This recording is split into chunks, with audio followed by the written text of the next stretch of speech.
Welcome to Home Cooking is for the Birds. We would greatly appreciate it if you would like, share, and subscribe. So today we're going to be prepping for some fruit and vegetable smoothies. These are wonderful, guys, and you know that fresh fruits and vegetables are good for you. They're packed full of antioxidants, vitamins, minerals, and fiber. And this is some of my favorites. You just purchase your favorites. We're going to wash those really good with water as recommended by the CDC and FDA, and cut and dice these fruits and vegetables. Purchase some Ziploc bags. I did purchase the 1 quart Ziploc bags. They are perfect. You can fill them up and they make a great smoothie there. And then you're going to want to freeze these.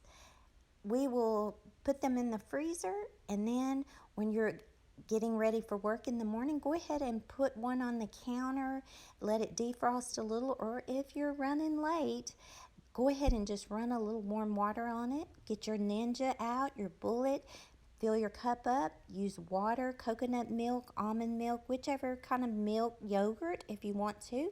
Grab your favorite mug, pour it in there, and out the door you go.